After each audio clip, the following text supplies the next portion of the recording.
تھے. میرے عزیزوں یہ نعرہ کوئی عام نعرہ نہیں ہے. 1400 برس سے ہر کامیابی کے پیچھے، ہر فتح کے پیچھے، چاہے خیبر ہو، چاہے خندق ہو، چاہے حنین، یہی یہ نعرہ لگتا رہا. نعرہ تکبیر اللہ اکبر، نعرہ رسالت یا رسول اللہ، نعرہ حیدری یا علی.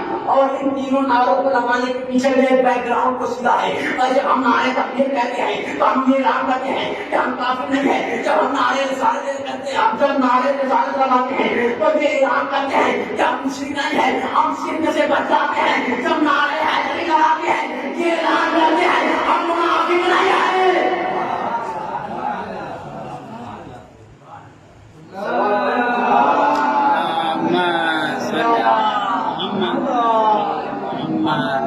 ایمان علی کان علی اور دین کا حصتان علی، ایمان علی کان علی اور دین کا حصتان علی، باہو شہید باغ علی حقیقت میں رحمان علی، پامد علی پردار علی، پامدی کی پہچان علی، تقدیر علی تدبیر علی تدبیر کی میزان علی.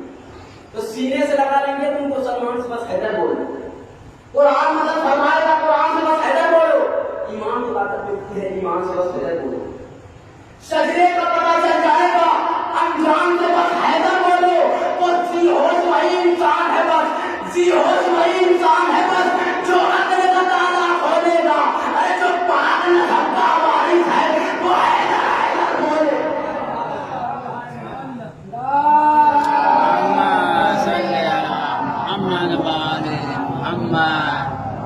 بلی ہو گئے جانے اللہ کیا ہے نماز. الصلاۃ معراج المومن، نماز مومن کی معراج. الصلاۃ مومن کی نماز کی سکون. اب چھٹے امام نے فرمایا کہ سنو، عقیق کی انگوٹھی پہن کر نماز پڑھا. مولا نے فرمایا کہ عقیق کی انگوٹھی پہن کر نماز پڑھا کرو، اس لیے کہ وہ نماز، وہ 2 رکعت نماز جو عقیق کی انگوٹھی پہن کر پڑھی جائے ان 1000 نمازوں سے افضل. مولا نے فرمایا کہ عقیق کی انگوٹھی پہن کر نماز پڑھا کرو. بھائی عقیق کیا ایک پتھر ہے نا، اور اسلام میں سن پرستی ہے، تو یہ پتھر نماز میں کیا کر رہا ہے؟ یہ پتھر پہننے کا حکم کیوں دیا؟ تو بھائی جس معصوم نے بتایا کہ عقیق کی انگوٹھی پہن کر نماز پڑھا کرو، اسی نے بتایا کہ جب زمین پر اللہ نے علی کی ولایت کو پیش کیا تو سب سے پہلے عقیق نے کہا علی ولی اللہ. سب سے پہلے عقیق نے اقرار ولایت کیا.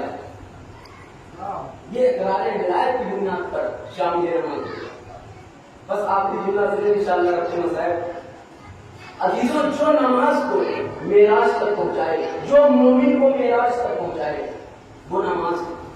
جو مومن کو معراج تک پہنچائے وہ نماز ہے. جو مومن کو معراج تک پہنچائے وہ نماز ہے. ارے جو مومن کو معراج تک پہنچائے وہ نماز ہے، اور جو نماز کو معراج تک پہنچائے وہ علی بن ابی طالب. صلوات پڑھو.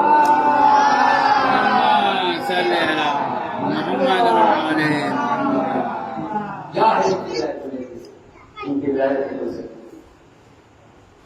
اور بتاؤں کربلا میں بھی معاملہ ولایت نہیں تھا. یہ مسئلہ مولا حسین نے پوچھ کے بعد کر دیا. کیا کیا ہے میں نے؟ کیا میں نے حالات کو کام کیا؟ کیا میں نے شریعت محمدی میں کوئی تغیر کیا؟ کیا ہے میں نے؟ کیا جواب وہ بدل لے گا آپ کے بعد کامل کیوں جائے. ارے یتیموں کے منہ ملنے والے بنا بنا کے رکھنے والا، بیواؤں کے گھروں میں اناج کے بولے کر پہنچانے والا، ارے وہ زخمی جن کے پاس سے کوئی گزرنا پسند نہ کرے ان کے زخموں پہ مرہم لگانے والا، قاتل کو شربت پلانے والا. کہیں کی عدالت تھی، پراپرٹی کا جھگڑا تھا، بابو باغ کا جھگڑا تھا، کہیں کا جھگڑا تھا، اعلان ولایت کی عدالت. یہ سارا علماء عدالت ولایت میں آیا تھا، مگر اگر عدالت ولایت میں جب ہجوم تھا تو حفاظت ولایت میں بھی وہ جوش تھا جو آسمان کیا کوئی نہیں دیکھا. ادھر سے نیزہ پڑھا عدالت ولایت میں، ادھر سے علی اکبر کا سینہ پڑا حفاظت ولایت میں. ادھر سے مرتبہ دعوت ولایت نے، ادھر سے عباس کا سربراہ حفاظت ولایت نے، ادھر سے مولوں کی کتابیں پڑھی علامت ولایت نے، ادھر سے قاسم کا لاشا پڑھا حفاظت ولایت نے، ادھر سے تین بھاڑ کا تیر چلا، ادھر سے تین بھاڑ کا تیر چلا دعوت ولایت نے، ادھر سے علی اصغر کا کلام